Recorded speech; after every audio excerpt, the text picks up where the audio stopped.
En las primeras décadas del siglo XX, empezaron a sucederse en Europa una serie de regímenes totalitaristas.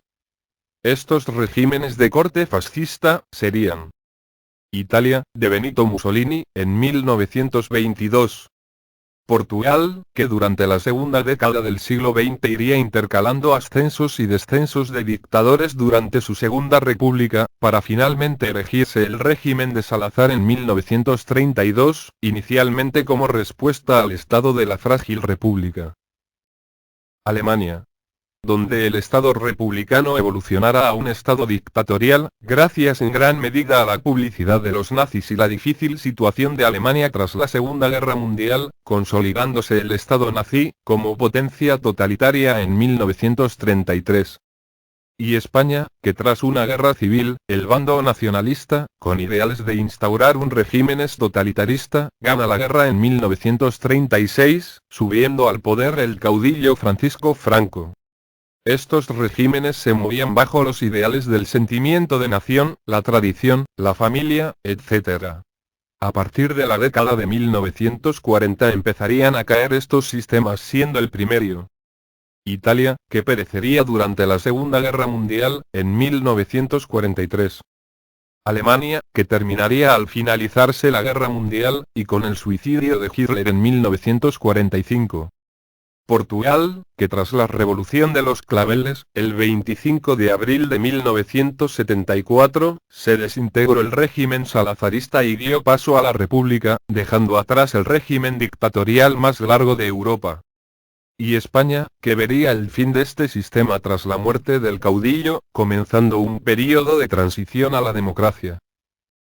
Durante la dictadura Portugal había estado marginada del resto de Europa, el 30% de la población era analfabeta, su renta per cápita era la más baja de Europa, etc.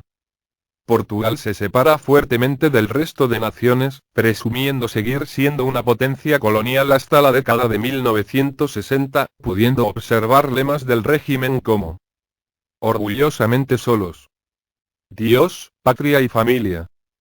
Todo por la nación, nada contra la nación. Esto refleja los ideales del Estado fascista en el que se vio sumido Portugal: tradición, religión, intento de autarquía, etc. Esto produjo grandes efectos en la población portuguesa.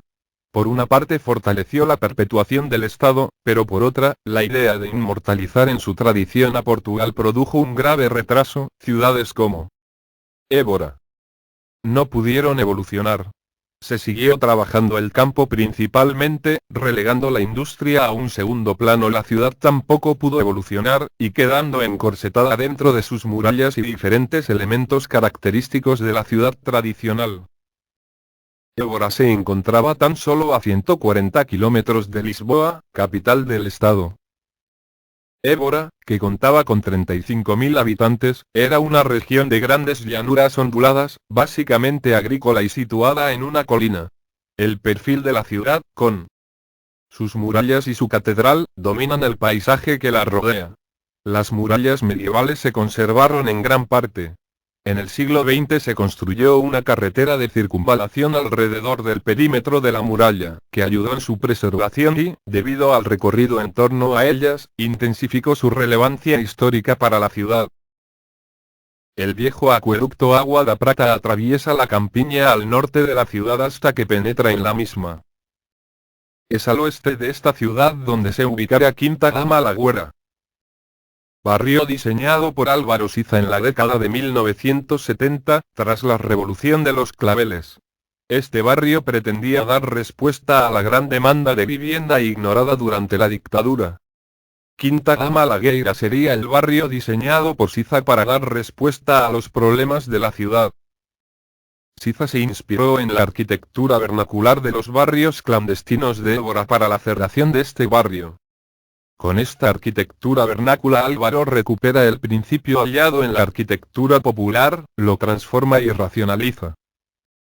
También busca inspiración en los elementos característicos de la ciudad como el acueducto, que lo propone y adapta para abastecer, de forma económica, a la ciudad de agua y luz. Aparte de ser un elemento funcional, se convierte también en un elemento estructurador que generará la trama del barrio y su distribución. Se propone un espacio cuya densidad del tejido residencial, elevada, permite una ocupación del suelo que libera grandes superficies abiertas, por las que fluctúa el paisaje, mediador de las distintas posiciones del barrio. Los sectores residenciales están rodeados de espacios verdes, estableciendo la misma relación con el paisaje que los asentamientos rurales depositados sobre la pendiente de una colina. De este modo, el tránsito entre el espacio interior del barrio y los amplios espacios de la campiña es directo. La perspectiva de las calles termina señalando un árbol. Los sectores principales quedan unidos por un espacio central orientado hacia la ciudad, determinado por la presencia de los riachuelos existentes. El arquitecto propuso dos tipologías diferentes para las casas. Las casas tendrían forma de L, dejando un patio que es el que determina la diferencia entre los tipos. Uno de ellos tendría el patio en la parte trasera y el otro en la delantera. Las casas se distribuyen en dos plantas, la primera queda reservada para la cocina, baño, estar etc. La segunda es donde se encuentran las habitaciones. Esta planta está pensada de forma que se puede ir modificando y añadirle o quitándole habitaciones.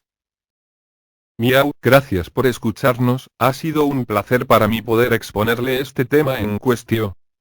Locutor: El gato de Évora. Realizado por Grupo 4, Historia, Teoría y Composiciones Arquitectónicas 2, Grupo 2.12. Miguel Crespo Gutiérrez. Cristina Díaz Coronado. Jesús Ramírez Medina. Verónica Reiz Díaz.